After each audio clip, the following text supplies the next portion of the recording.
menjadi contoh bagi Allah ketika Allah Subhanahu wa ta'ala menciptakan udara ini? Apa yang menjadi contoh bagi Allah ketika Allah menciptakan angin yang bertiup? Agar manusia mengakui Allah sebagai Al-Khaliq, maka Allah Subhanahu wa ta'ala menciptakan aneka makhluk yang berbeda-beda. Allah menciptakan makhluk-makhluk kasar. Ada manusia, ada tumbuh-tumbuhan, ada binatang, ada sungai. Lalu kemudian agar manusia makin mengakui Allah Maha Mencipta, Allah pun menciptakan makhluk-makhluk yang tidak kasar, gaib. Maka Allah menciptakan jin, Allah pun menciptakan malaikat. Lalu kemudian Allah pun menciptakan sesuatu yang tidak nampak tapi sangat terasa. Allah ciptakan angin, enggak nampak tapi terasa sekali. Enggak nampak tapi ternyata bisa menjadi kematian satu kota. Lalu kemudian Allah menciptakan benda padat seperti batu-batu, tapi Allah pun menciptakan benda cair seperti air yang mengalir. Perhatikan bagaimana Allah menciptakan air. Allah Subhanahu wa ta'ala berfirman dalam Al-Quran, wa anzalna minas sama'i ma'an, kami menurunkan air dari langit. Kemudian Allah berfirman, lalu kami menahannya di muka bumi. Kami turunkan air lalu kami menahannya di dalam bumi agar kalian bisa minum. Jadi kalau Anda butuh air minum itu ditadah, ditampung di toren-toren. Tapi Allah Azza wa Jalla tahu bahwa Anda nggak bisa hidup tanpa air. Maka Allah menurunkan air hujan,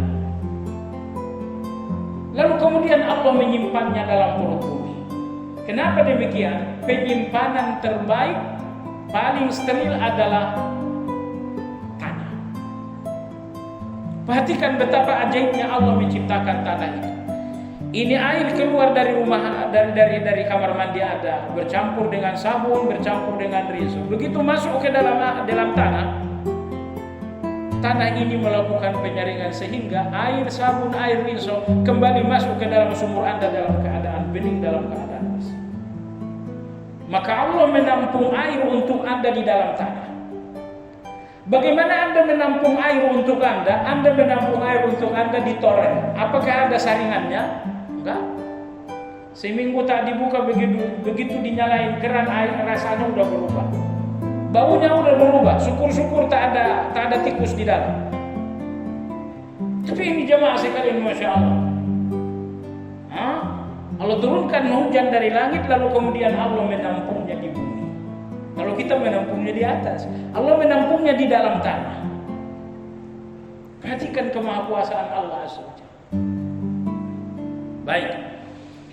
Maka jemaah sekalian yang saya hormati, Allah Subhanahu wa ta'ala menampakkan setiap ciptaannya kepada manusia yang beragama. Kemudian Allah mengutuk manusia-manusia yang tidak melihat ciptaan Allah dengan pikiran. Kau lihat bulan, apakah kau melihat dengan mata atau melihat dengan pikiran? Allah Subhanahu wa ta'ala mengutuk orang-orang yang melihat ciptaan Allah hanya dengan mata. Allah ingin agar kita melihat ciptaannya dengan pikiran. Afala yanzuruna ilal ibli kaifa khuliqat? Apakah mereka tidak berpikir bagaimana onta itu diciptakan? Onta yang demikian besarnya, sekali injak manusia mati. Tapi Allah menciptakan onta yang besar tunduk kepada manusia. Lihat kekuasaan Allah. Ya, wa ila samai kaifa rufi'at? Apakah kalian enggak berpikir bagaimana langit itu ditinggikan? Kalian mampu membuat bangunan yang tinggi, tapi harus ada pilar, harus ada tiang. Tapi Allah menciptakan langit enggak ada tiang. Anda lihat dalam surat Luqman, Allah berfirman, rafa'as samaa'a bighairi 'amadin tarawnaha. Allah meninggikan langit tanpa tiang seperti kalian lihat. Kalian yang pintar, bisakah kalian menciptakan bangunan tanpa tiang? Siapa ahli bangunan paling nomor 1 di dunia ini? Tantangin dia menciptakan satu bangunan, nggak usah besar-besar seperti langit. 5 meter aja persegi tapi nggak ada tiang. Ada yang bisa? Allah Subhanahu wa ta'ala berfirman, Rafa'as sama'a bighairi amalin tarawna. Lihat ciptaanku, kata Allah. Aku ciptakan langit yang demikian besarnya dan seperti kalian nggak ada tiang-tiang. Wa ilal ardi kaifa sutihat. Perhatikan bagaimana bumi ini didatarkan oleh Allah Azza wa Jalla. Ya, bumi didatarkan oleh Allah, lalu pinggiran-pinggiran bumi dikokohkan oleh Allah dengan gunung-gunung. Wal jibala arsaha, dan kami menciptakan gunung-gunung itu sebagai paku bagi bumi kalian. Kalau nggak ada gunung-gunung, bumi ini akan bumi ini nggak akan seimbang. Sehingga Allah Subhanahu wa ta'ala menantang kita semua. Kalau kalian melihat ciptaanku dengan fikiran kalian, jawab satu hal. Ma tara fi khalqir rahmani min tafawut. Apakah kalian melihat ciptaan Allah yang tidak seimbang? Apakah ada ciptaan-ciptaan Allah yang keliru? Apakah ada desain-desain Allah yang salah?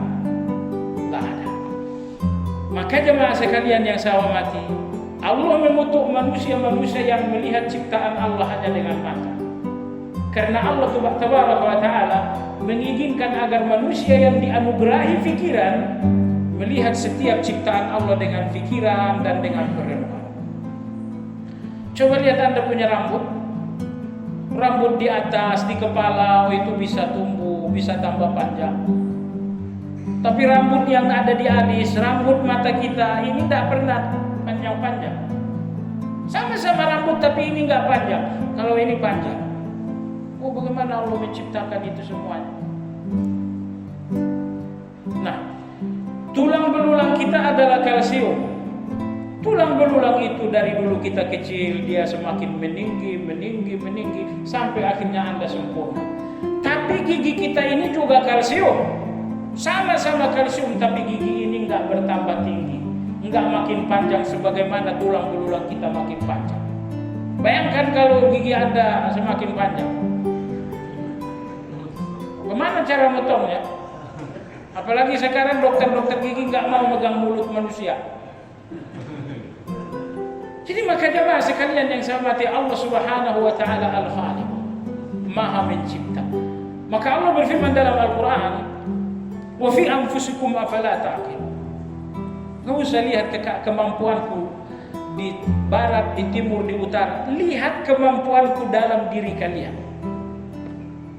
Bagaimana aku menciptakan mata kalian, bagaimana aku menciptakan alis kalian, menciptakan otak kalian, menciptakan paru-paru, menciptakan jantung kalian. Maka jemaah sekalian yang saya hormati, saya ulangi, Allah ingin agar kita melihat setiap ciptaannya dengan perenungan.